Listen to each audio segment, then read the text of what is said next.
Cher ami, le mois d'août passé m'a permis de revenir sur une œuvre faite de lumière lucide et d'absurdité. Je me suis perdu dans la pensée camusienne et il y a tant à en dire que je suis en train de t'écrire une série de lettres sur lui. Celle-ci est la première. Dans nos sociétés où bruissent les informations, distractions et promesses de bonheurs immédiats, Sisyphe m'apparaît comme un frère, car, en elle, un silence profond se fait entendre, celui du sens qui se retire doucement dans nos vies. Je constate que dans un monde saturé de technologie, d'algorithmes et de certitudes, beaucoup ressentent une fatigue étrange, un vertige discret, celui qui nous murmure « à quoi bon ?» Malgré le confort, malgré les connexions infinies, l'homme se retrouve souvent seul face à l'immensité du réel et à l'opacité de sa propre existence. C'est justement ce vertige que Camus a su nommer avec la clarté tranchante de son absurde. Dès lors, il ne s'agit plus du concept abstrait que bon nombre de désincarnés brandissent à outrance, mais d'une expérience intime et presque quotidienne. C'est un divorce silencieux entre un homme et sa vie, causé par l'absence de réponse aux questions existentielles. Face au silence des choses qui ne meurent pas, certains s'effondrent dans le cynisme, d'autres préfèrent la violence ou l'indifférence, mais le Sisyphe camusien choisit de continuer, non pas par espoir mais par fidélité à la vie elle-même. Et par là, il nous pose les questions. Comment vivre dans un monde dénué de sens ? Faut-il se révolter et trouver dans cette absurdité une source de dignité humaine ?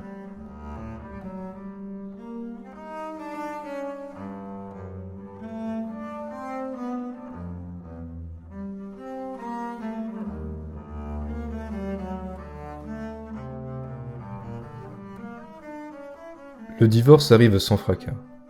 Le quotidien, si lisse en apparence, se fend soudain. Un matin ordinaire, en traversant la rue, en regardant un visage aimé, une sensation étrange nous envahit, prenant la forme d'une question. Pourquoi tout cela ?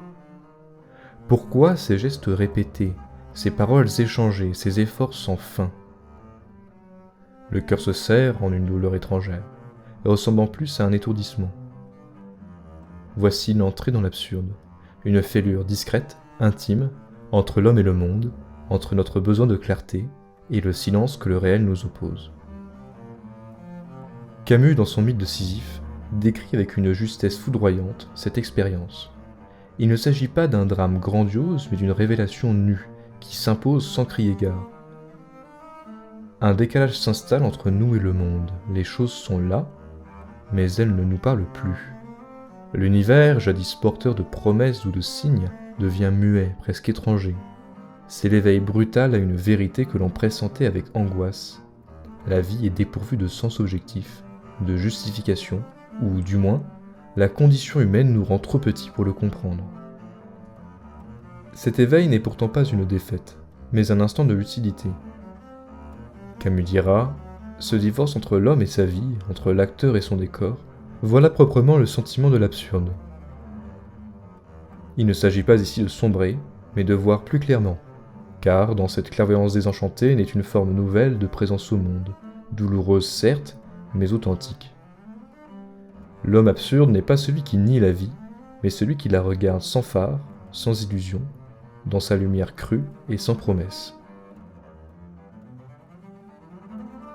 C'est pourquoi l'imaginaire camusien est souvent peuplé de paysages de pierre et de soleil, de mer et de désert, non pas comme des décors mais comme des révélateurs de vérité.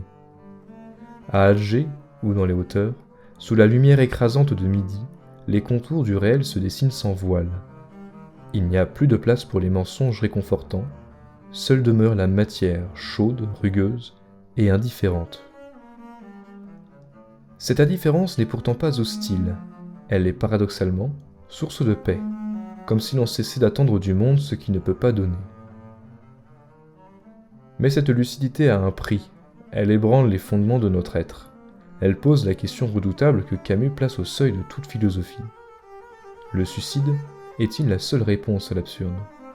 Si la vie est dénuée de sens, pourquoi donc continuer ? Cette interrogation, loin d'être morbide, est pour l'auteur un point de départ, non pour abdiquer, mais pour refuser les faux semblants. Car le suicide, dit-il, est une reddition, un aveu que l'absurde a vaincu. Or, pour lui, L'enjeu n'est pas de fuir mais de vivre avec, d'habiter cette vérité sans la nier ni la fuir. En ce sens, le sentiment de l'absurde est à la fois un effondrement et une naissance.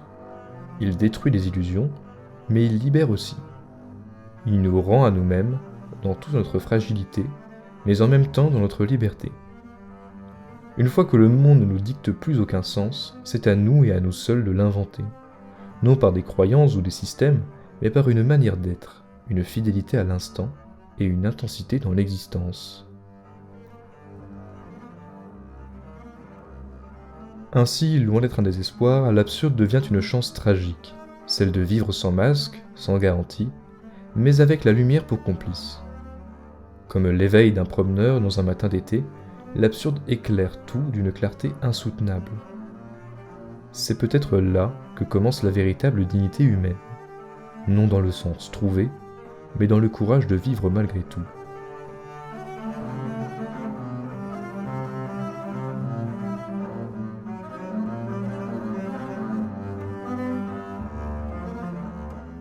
Lorsque l'absurde se révèle à la conscience, il ouvre un abîme vertigineux. L'homme, éveillé au silence du monde, se retrouve seul, sans repère et sans refuge.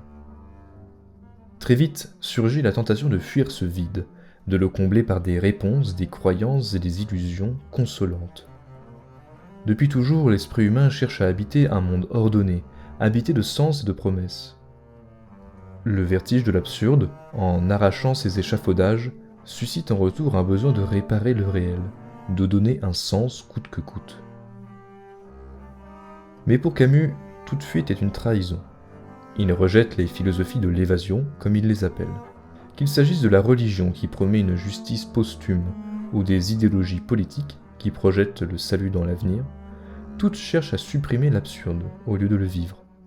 Elles trahissent pour lui le réel, pour mieux le dompter. Pourtant, en niant cette absurdité fondamentale, elle ferme la porte à une forme de grandeur, celle d'un homme qui assume sa condition sans recours. Dans son mythe de Sisyphe, Camus oppose à ces échappatoires la figure du philosophe absurde, celui qui ne cherche ni consolation ni transcendance. Il ne veut ni mentir ni espérer, il choisit de vivre sans appel, dans une confrontation continue avec le non-sens. C'est une fidélité lucide, une tension constante entre la révolte intérieure et l'indifférence du monde. Cette position n'est ni cynique ni désespérée, elle est au contraire tragiquement joyeuse, car si rien ne nous est donné, tout devient possible. Si le monde n'a pas de sens, alors chaque geste, chaque instant, chaque souffle prend une valeur nouvelle, non pas parce qu'il répond à une finalité, mais parce qu'il est pleinement vécu. L'absurde ne nie pas la vie, il la rend plus précieuse parce qu'elle est unique, fragile et passagère. Camus écrit « La seule chose qui m'intéresse, c'est de savoir si je peux vivre avec ce que je sais.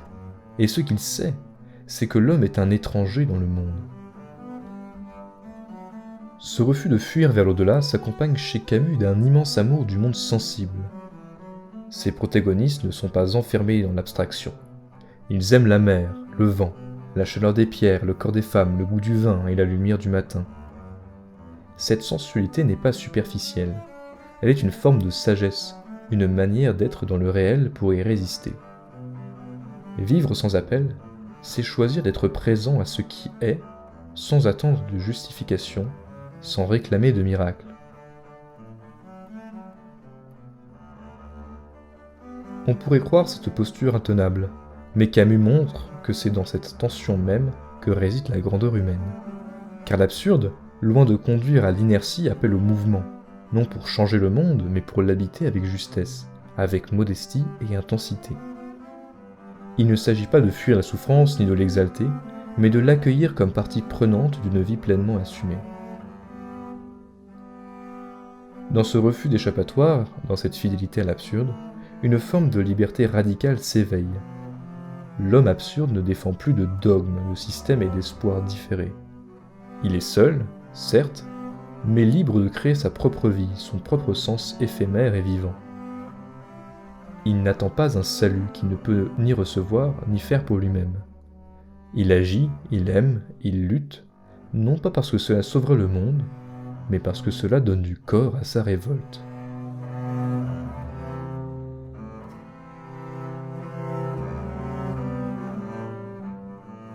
L'image de Sisyphe, condamné par les dieux à pousser éternellement son rocher jusqu'au sommet d'une montagne, avant de le voir redescendre, semble à première vue l'illustration parfaite du non-sens, du châtiment absurde, de l'épuisement sans fin.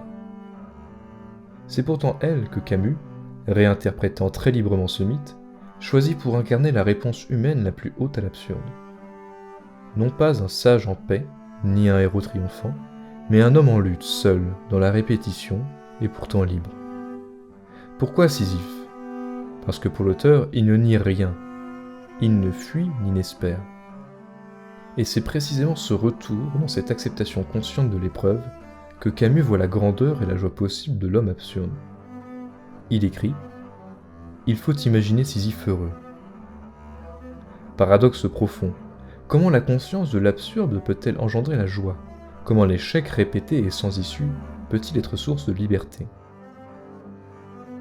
La réponse est peut-être dans cette attention portée à l'instant, dans cette façon qu'a ce personnage, et par extension tout homme lucide, de ne pas vivre dans l'attente d'un salut, mais dans l'intensité d'un présent.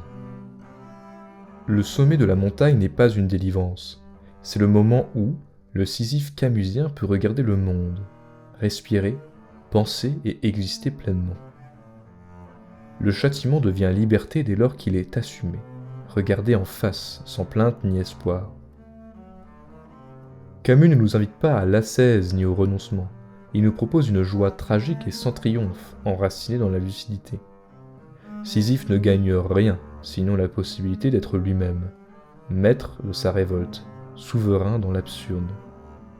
Son éternel recommencement devient acte de création. Non pas créer un monde nouveau, mais créer du sens dans le non-sens, par la seule force de sa fidélité au réel. Il ne s'agit donc pas d'un consentement passif, mais d'un oui au monde, même déserté des dieux. Oui à la matière, à la chaleur et à la lutte. Camus écrit que la révolte absurde et l'adhésion lucide a une destinée sans espoir. Cela peut sembler écrasant, et pourtant, cela libère, car dans l'absence de promesse naît une forme d'autonomie radicale. Rien ne nous est dû, donc tout peut être vécu avec intensité. L'homme absurde devient poète de sa propre vie, non dans les mots, mais dans les actes. Ce que Sisyphe enseigne, c'est cette dignité sans illusion. Il ne cherche ni à changer ni à transcender son destin. Il l'habite pleinement, en toute conscience. C'est ce que Camus appelle le monde retrouvé, un monde non plus chargé de mystère, mais offert dans sa simplicité brûlante. Pierre, ciel, fatigue et souffle. Et c'est là que l'absurde rejoint une forme de beauté, non une forme idéale, mais une forme âpre et nue, celle d'un homme qui persiste à vivre, créer et aimer, malgré l'absence de justification. Loin du désespoir, cette posture est un acte de foi en la vie, pas en ce qu'elle promet, mais en ce qu'elle est. Sisyphe, dans son effort répété et muet, devient un miroir pour chacun d'entre nous. Nous sommes tous, à notre manière, voués à pousser un rocher. Le travail quotidien, les relations, les douleurs et les recommencements. Mais nous pouvons choisir de ne pas les subir, de ne pas croire, mais de continuer, de ne pas espérer, mais d'aimer malgré tout. C'est peut-être là le cœur du message camusien. La vraie grandeur ne réside pas dans la victoire, mais dans la fidélité. Fidélité à soi, à la vie, au monde tel qu'il est. Une révolte sans cri, un amour sans illusion, une joie dans le sable et la lumière. Une vie absurde, et pourtant pleine.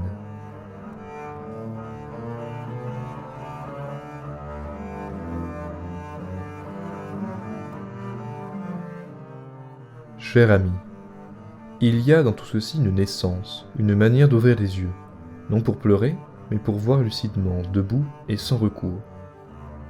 Camus n'enseigne pas l'espoir, mais le dépouillement de nos illusions, pour retrouver la pleine possession de notre liberté.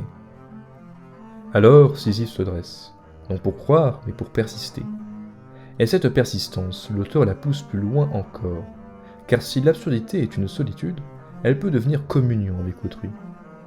Le rocher ne sera bientôt plus un fardeau muet, mais le début d'un élan, celui de Prométhée.